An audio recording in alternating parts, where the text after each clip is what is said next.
My name is Beston. I live in Cape Town. Also, I do delivery. Interbet helped me to realize my dreams. Now I have my own delivery vehicle and I'm able to do the removal in and around Cape Town.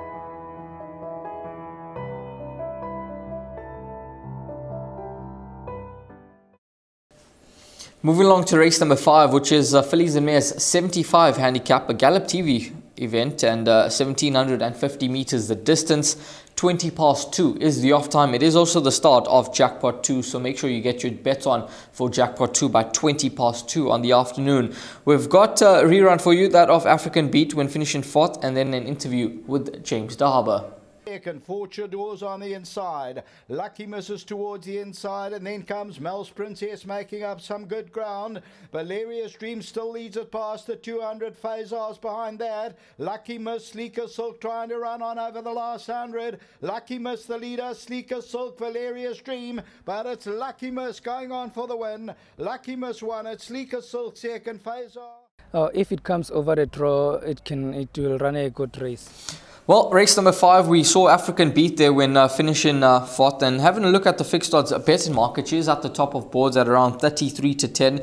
It's 4 to 1 about the pair Aquasulis and Jollification, 9 to 2 family favorite, 11 to 2 about Giver's Grace, and then you get in 6 to 1 and bet about those. Now, I was quite encouraged by the progress that this filly made last time out over 1400 meters, returning off a 2-month layoff, and I think that was in a far stronger race than what she does meet on Sunday. She jumps from barrier position 3. She's on a mark of 86, possibly a bit high given that she's only a one-time winner, but I believe that she can still win a race off this mark, and especially by what she's shown in her last 2 outings, I think there is a few wins in the tank there for number 3 African Beat.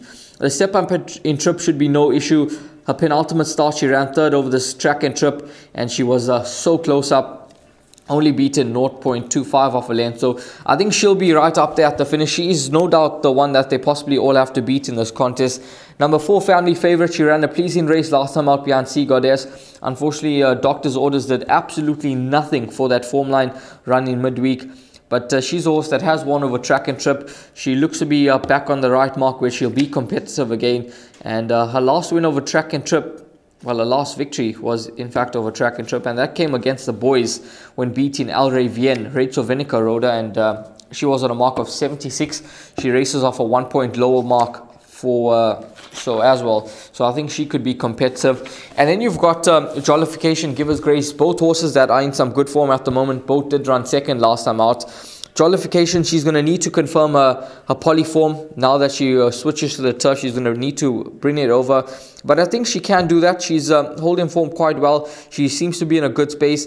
It could just be a touch of a step up in class 4, but I think she'll be able to handle it, and she'll be able to run a forward race. And then you've got Giver's Grace, who bounced back to form last time out with a good 2nd behind 3 strands. She's a horse that has come down in the racings, but she's gone up 3 points for a last second. So if that does not have an ill effect on her, I think she'll be competitive as well. But I like the look of number 3 African Beat in this contest. I think she's a filly that could go close to notching up a 2nd career victory.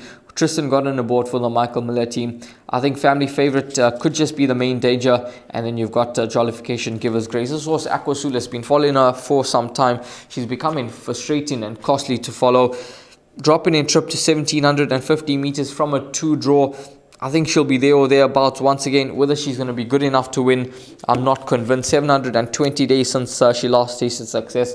She runs as if she's low on confidence, just not wanting to go on and get the job done.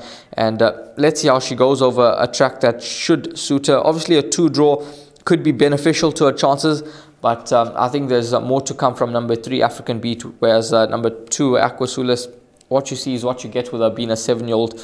And I think number 3 could just be the one that you want to side with in race number 5.